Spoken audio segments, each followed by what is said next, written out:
Bonjour mes stagiaires, bonjour à tous. On va voir avec vous dans ce vidéo, toujours dans le cadre du module comptabilité, qu'est-ce que c'est la balance. La balance est un tableau qui regroupe tous les comptes de l'entreprise avec pour chacun d'eux un compte, le total de débit, le total de crédit et le solde débiteur ou créditeur. Ça veut dire, ce tableau est normalement établi mensuellement, mais il n'est pas obligatoire.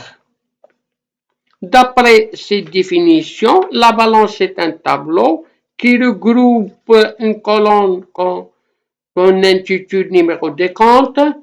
On va voir le dernier point, Inch'Allah. Un deuxième colonne, les comptes. Il y a le total, la somme, qui se divise à son tour en débit et crédit, et le solde qui se divise en solde débiteur et créditeur. Il est établi mensuellement, mais il n'est pas obligatoire. Deuxième chose, on va voir qu'est-ce que le rôle de la balance. La balance est à la fois un instrument de contrôle et de gestion. La balance est un moyen de gestion. Il permet aux dirigeants de connaître l'évolution de la situation de l'entreprise à travers les comptes du bilan. Ça veut dire les biens, les créances, les dettes. Ça veut dire la classe 1, 2, 3, 4, 5. Qu'on appelle encore les comptes de situation et les éléments intervenant dans la formation de résultats qu'on appelle le compte de gestion. Ça veut dire 6 et 7. Deuxième chose, c'est la balance est un outil de contrôle. La balance constitue l'instrument privilégié de rôle privilégié de contrôle comptable. Il permet de vérifier l'application du principe de la partie double. Qu'est-ce que c'est la partie double? C'est l'exactitude des enregistrements à travers l'égalité débit et crédit. Ça veut dire total du débit est égal total du crédit. Ça veut dire le solde débiteur est égal solde créditeur. Cependant, cet équilibre arithmétique peut masquer certaines erreurs. Première erreur, c'est les erreurs d'imputation.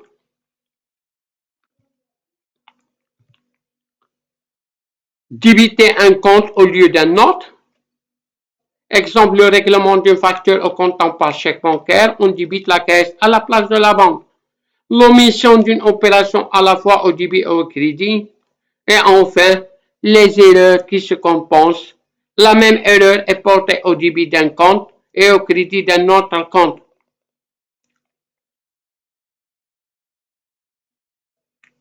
On va voir un autre point. Les différents types de balance. Il y a 3 types. La balance avant inventaire, la balance après inventaire et la balance de clôture. Pour la balance avant inventaire, elle représente les comptes du bilan, les charges, les produits avant les travaux de fin d'année, ou les travaux d'inventaire. Ou bien, qu'est-ce que c'est les travaux d'inventaire? On va voir dans d'autres vidéos prochaines. On va faire des corrections des éléments du bilan, des prestations subies durant de l'exercice, ça veut dire amortissement provision. On va faire les régularisations des charges et des produits et la mise à jour de la valeur de stock. Maintenant, qu'est-ce que c'est la balance après inventaire? C'est la reproduction de la balance précédente. Corriger, ça veut dire après les écritures d'inventaire, il permet d'établir des documents de synthèse, ça veut dire le bilan, le CPC, l'état des informations complémentaires, le tableau de financement, la balance de clôture. Il ne regroupe que les comptes du bilan et de résultats nets, du fait que les comptes CPC se trouvent soldés après les écritures de virement de résultats dans les comptes. Maintenant, on va voir le dernier point. Il y a des représentations de la balance. On a premier modèle, c'est ça. C'est un tableau. On va, la première colonne, c'est le numéro de compte. Il est classé de 1 jusqu'à 7, ou bien on classe la classe 2. puis la classe 1, puis la classe 6, puis la classe 7. On a les comptes, les noms, chacun a un nom. On a les sommes, débit, crédit.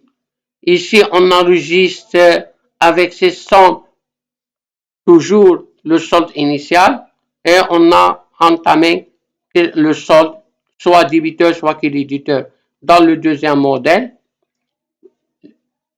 on va ajouter une colonne qui se divise en débit crédit, c'est le début d'exercice.